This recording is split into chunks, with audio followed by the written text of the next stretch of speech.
ഓം ശ്രീ സ്വാമിയേ ശരണമയ്യപ്പ. നമസ്കാരം, എല്ലാവർക്കും നാദ് അസ്ട്രോളജിയിലേക്ക് ഹാർദവമായ സ്വാഗതം. എൻ്റെ പേര് ഹരീഷ്. ഇന്ന് ഈ വീഡിയോയിലൂടെ നെക്സ്റ്റ് ഒരു 1 ഇയർ, ഒരു 2025-2026, ഒരു 10 മുതൽ 12 മാസം വരെ നിങ്ങളുടെ പീരീഡ് എങ്ങനെയായിരിക്കും, നിങ്ങൾക്ക് ആ വർഷം, ഒരു വർഷം എങ്ങനെയായിരിക്കും എന്നുള്ളതാണ് നമ്മൾ നോക്കാൻ പോകുന്നത്. നിങ്ങൾക്ക് സമയം വളരെയധികം നല്ലതാണെങ്കിൽ അത് എങ്ങനെ നിങ്ങൾക്ക് അതിൽ കൂടുതൽ കൊണ്ടുവന്ന് നിങ്ങൾക്ക് സക്സസ്സിലേക്ക് പോകാൻ സാധിക്കും. അതേസമയം നിങ്ങൾക്ക് ചെറിയ ഒരു മോശം സമയമാണെങ്കിൽ അതെങ്ങനെ നിങ്ങൾക്ക് ചലഞ്ചസ് ഓവർകം ചെയ്ത് എന്തൊക്കെ കാര്യങ്ങൾ മനസ്സിൽ വെച്ച് കഴിഞ്ഞാൽ നിങ്ങൾക്ക് അത് പ്രകാരം ആക്ട് ചെയ്ത് നിങ്ങൾക്ക് ഓവർകം ചെയ്യാൻ സാധിക്കും. ഇതൊക്കെയാണ് നമ്മൾ ഇപ്രാവശ്യം കൃത്യമായി നോക്കാൻ പോകുന്നത്. ഈ അനാലിസിസ് ഞാൻ തരുന്നത് ക്ലിയർ ഇൻസൈറ്റ്സ് എല്ലാ രാശിക്കാർക്കും, ഓരോരോ രാശിക്കാർക്കും വിദ്യാഭ്യാസം, നിങ്ങളുടെ തൊഴിൽ അല്ലെങ്കിൽ ബിസിനസ്, നിങ്ങളുടെ കുടുംബം, നിങ്ങളുടെ ആരോഗ്യം, വിവാഹം, കുട്ടികൾ, ഇത് എല്ലാം വെച്ചിട്ട് കൃത്യമായ ഒരു അനാലിസിസ് നിങ്ങൾക്ക് തന്നിട്ട് നിങ്ങൾക്ക് എന്തൊക്കെയാണ് നിങ്ങൾ കൃത്യമായി ചെയ്യേണ്ടതെന്ന് ചെയ്തു കഴിഞ്ഞാൽ നിങ്ങൾക്ക് ഈ പീരീഡ് വളരെയധികം സന്തോഷകരമായിട്ട് മുന്നോട്ട് കൊണ്ടുപോയി സക്സസ്സിലേക്ക് കൊണ്ടുപോകാൻ സാധിക്കും എന്നുള്ളതാണ് എൻ്റെ ഈ വീഡിയോയിലൂടെ ലക്ഷ്യം. പക്ഷേ എന്താണ് ഈ വർഷത്തിൻ്റെ ഇമ്പോർട്ടൻസ്, അതുകൂടെ നമ്മൾ നോക്കണമല്ലോ. ഈ വർഷം 4 ഗ്രഹങ്ങൾ, അതായത് വളരെ ഇമ്പോർട്ടൻസ് ഉള്ള 4 ഗ്രഹങ്ങളാണ് സ്ഥാനമാറ്റം സംഭവിക്കുന്നത്.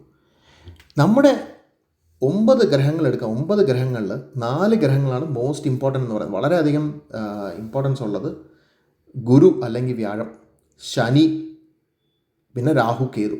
ഈ 4 നക്ഷത്രങ്ങളാണ്, 4 ഗ്രഹങ്ങളാണ് വളരെയധികം ഇമ്പോർട്ടൻസ് ഉള്ളത്. എന്തുകൊണ്ടെന്ന് പറഞ്ഞു കഴിഞ്ഞാൽ ഗുരു വർഷത്തിലൊരിക്കൽ ഒരു രാശിയിൽ നിന്ന് മറ്റൊരു രാശിയിലേക്ക് പോകും. അതായത് നമ്മൾ ഇവിടുന്ന് ഭൂമിയിൽ നിന്ന് നോക്കുമ്പോൾ ഗുരു ഇരിക്കുന്ന ഒരു നക്ഷത്രക്കൂട്ടമുണ്ട്, ഒരു രാശി.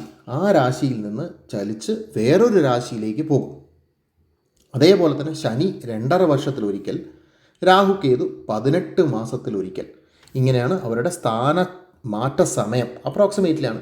ചില 17.5 ആയിരിക്കാം, 18.5 ആയിരിക്കാം രാഹു, കേതുവിന്. അപ്പോൾ അപ്രോക്സിമേറ്റ് സമയമാണ്. അപ്പോൾ അതിൻ്റെ അർത്ഥം എന്താണ്? സൂര്യനെ വലം വെച്ച് വരാൻ ഗുരു 12 രാശികൾ, അതായത് 12 രാശികളുണ്ടല്ലോ, ഓരോ രാശിയിലും ഓരോ വർഷമാണെങ്കിൽ 12 രാശിയിൽ ചുറ്റി വരാൻ 12 വർഷം എടുക്കും, അല്ലേ? അപ്പോൾ വ്യാഴം 12 വർഷത്തിലൊരിക്കലാണ് സൂര്യനെ ചുറ്റി വരുന്നത്. വ്യാഴവട്ടം എന്ന് നിങ്ങൾ കേട്ടിട്ടുണ്ടാകും.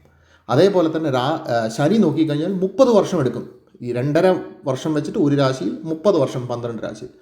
ഇപ്പോൾ അതേപോലെ രാഹു, കേതു 1.5 വർഷം വെച്ചിട്ട് ഓരോ രാശിയിൽ നടക്കുമ്പോൾ 18 വർഷത്തിലൊരിക്കൽ രാഹു, കേതു സൂര്യനെ വലം വെച്ച് വരും എന്നാണ് സങ്കല്പം, അല്ലേ?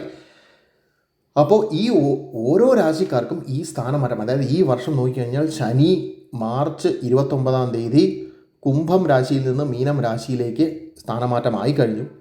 നമ്മുടെ ഈ വ്യാഴം വളരെയധികം നന്മ കൊണ്ടുവരുന്ന വ്യാഴം 15 മെയ് എന്ന തീയതിക്ക് ഇടവം രാശിയിൽ നിന്ന് മിഥുനം രാശിയിലേക്ക് രാശിമാറ്റം സംഭവിക്കാൻ പോവുകയാണ്.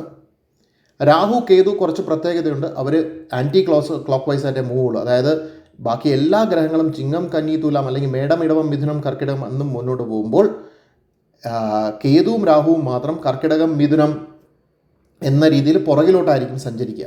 അപ്പോൾ രാഹു 19-ാം തീയതി മെയ് എന്ന തീയതിയിൽ മീനം രാശിയിൽ നിന്ന് കുംഭം രാശിയിലേക്കും, കേതു അതേ ദിവസം തന്നെ കന്നി രാശിയിൽ നിന്നും ചിങ്ങം രാശിയിലേക്കും സ്ഥാനമാറ്റം സംഭവിക്കുകയാണ്.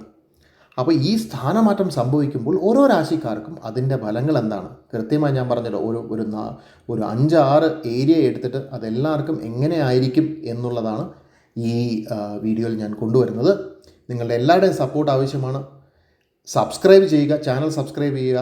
അതുപോലെ തന്നെ നോട്ടിഫിക്കേഷൻ ഓൺ ചെയ്ത് വെക്കുക. അപ്പോഴേ ഞാൻ ഇടുന്ന വീഡിയോ നിങ്ങളുടെ പക്കൽ എത്തിച്ചേരുകയുള്ളൂ. എല്ലാവർക്കും ഈ വീഡിയോ എല്ലാം ലൈക്ക് ചെയ്ത് ഷെയർ ചെയ്യുക. നിങ്ങളുടെ സപ്പോർട്ടാണ് എൻ്റെ സക്സസ്സിനും അതുപോലെ നിങ്ങളുടെ വളരെയധികം കൂടുതൽ വീഡിയോ ചെയ്യാനും പ്രചോദനമാവുന്നത്. എല്ലാവരുടെയും സപ്പോർട്ട് പ്രതീക്ഷിക്കുന്നു. ഓരോ രാശിക്കാരുടെയും എങ്ങനെയാണെന്ന് നമുക്ക് നോക്കാം. ധനുരാശി. ധനുരാശിയിലുള്ള 3 നക്ഷത്രങ്ങൾ: മൂലം എല്ലാ പാദങ്ങളും, പൂരാടം എല്ലാ പാദങ്ങളും, ഉത്രാടം 1-ാം പാദം അല്ലെങ്കിൽ ആദ്യത്തെ പാദം. 2025-2026 എന്ന കാലഘട്ടം ധനുരാശിക്ക് കുറച്ചധികം പരീക്ഷണ കാലഘട്ടമാണ്. ഈ കാലഘട്ടത്തിൽ നിങ്ങളുടെ 4-ാം ഭാവത്തിലേക്ക്, അതായത് അർദ്ധാഷ്ടമ ഭാവം എന്നാ പറയുക, ആ ഭാവത്തിലേക്ക് ശനി വന്നു കഴിഞ്ഞു 29-ാം തീയതി മാർച്ച്.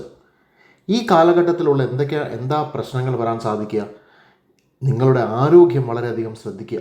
ആരോഗ്യം, നിങ്ങളുടെ മുട്ട്, ബോൺസ്, ഇതുപോലെ ലിവർ, ഇതുപോലുള്ള കാര്യങ്ങൾ വളരെയധികം ശ്രദ്ധിക്കേണ്ടതാണ്. അതേപോലെ തന്നെ നിങ്ങളുടെ ഉദ്യോഗ സ്ഥലത്ത് ശനിയുടെ ദൃഷ്ടി 10-ാം ഭാവത്തിൽ വീഴുന്നതിനാൽ നിങ്ങളുടെ ഉദ്യോഗ സ്ഥലത്ത് നിങ്ങൾ വളരെയധികം സൂക്ഷിക്കേണ്ടതാണ്. ഒരു സ്ത്രീ മൂലം പുരുഷനോ അല്ലെങ്കിൽ പുരുഷൻ മൂലം സ്ത്രീക്കോ, അതായത് ഉദ്യോഗ സ്ഥലത്തോ അല്ലെങ്കിൽ നിങ്ങൾ ഇടപെടുന്ന സ്ഥലത്തോ അത് പ്രശ്നങ്ങൾ വരാനുള്ള സാധ്യതകൾ വളരെ കൂടുതലാണ്.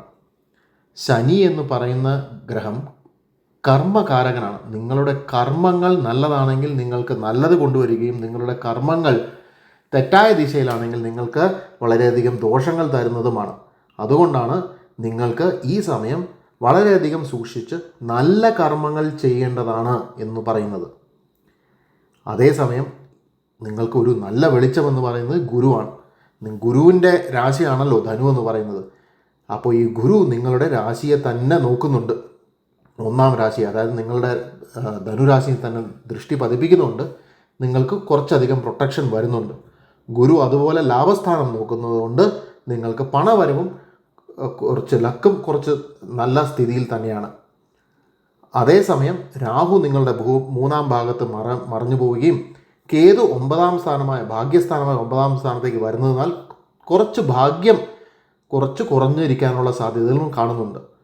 അതുകൊണ്ടാണ് ധനുരാശിക്ക് ഈ സമയം പരീക്ഷണ കാലഘട്ടമാണ്. ആരോഗ്യം ശ്രദ്ധിക്കുക. നിങ്ങളുടെ ഉദ്യോഗസ്ഥല തർക്കങ്ങൾ ഒഴിവാക്കി വളരെയധികം ശാന്തനായി നിങ്ങളുടെ വേഗത കുറച്ച് മുന്നോട്ട് പോവുക. നിങ്ങളുടെ ജീവിത പങ്കാളിയുമായിട്ട് നിങ്ങൾ തർക്കങ്ങളിൽ ഏർപ്പെടാതിരിക്കാൻ ശ്രദ്ധിക്കുക. ഈ കാര്യങ്ങൾ നോക്കിക്കഴിഞ്ഞാൽ ഈ ഒരു വർഷം നിങ്ങൾക്ക് സുഗമമായി മുന്നോട്ട് പോകാൻ സാധിക്കുന്നതാണ്. ഈ ചാനൽ നിങ്ങൾക്ക് ഏറ്റവും ഫലപ്രദമായി ജ്യോതിഷ രീതിയിൽ ഫലങ്ങൾ കൊണ്ടുവരാൻ ശ്രമിക്കുന്നതാണ്. അതിനാൽ നിങ്ങളുടെ സപ്പോർട്ട് എനിക്ക് മാക്സിമം ആവശ്യമാണ്. സബ്സ്ക്രൈബ് ചെയ്യുക. അതേപോലെ തന്നെ ആ ബെൽ ഐക്കൺ ഒന്ന് അമർത്തിയിട്ട് ഓളൊന്ന് പ്രസ് ചെയ്ത് കഴിഞ്ഞാൽ ഞാൻ ഇനി ഇടാൻ പോകുന്ന വീഡിയോകളെല്ലാം നിങ്ങളെ വന്ന് ചേരുന്നതാണ്. ഈ വീഡിയോ നിങ്ങളൊന്ന് ലൈക്ക് ചെയ്ത് ഷെയർ ചെയ്ത് നിങ്ങളുടെ കമൻസ് ഇടാൻ ശ്രമിക്കുക. ഇതെനിക്ക് വളരെയധികം ആവശ്യമാണ് ഈ ചാനൽ മുന്നോട്ട് കൊണ്ടുപോകാനായിട്ട്. അതേപോലെ തന്നെ നിങ്ങൾക്ക് ജ്യോതിഷ രീതിയാൽ കൺസൾട്ട് ചെയ്യാൻ താല്പര്യമുണ്ടെങ്കിൽ എൻ്റെ വാട്സപ്പ് നമ്പർ താഴെ കൊടുത്തിട്ടുണ്ട്. ഇതിൽ നിങ്ങൾ മെസ്സേജ് അയയ്ക്കുക. നിങ്ങളുടെ ജനന സമയം, തീയതി, അതേപോലെ തന്നെ ജനന സ്ഥലം എന്നിവ പറഞ്ഞു കഴിഞ്ഞാൽ നിങ്ങൾക്ക് കൃത്യമായ മാർഗ്ഗരേഖ നിങ്ങളുടെ മുന്നിൽ എത്തിച്ചേരാൻ ഞാൻ ശ്രമിക്കുന്നതാണ്. വളരെയധികം നന്ദി. നമസ്കാരം.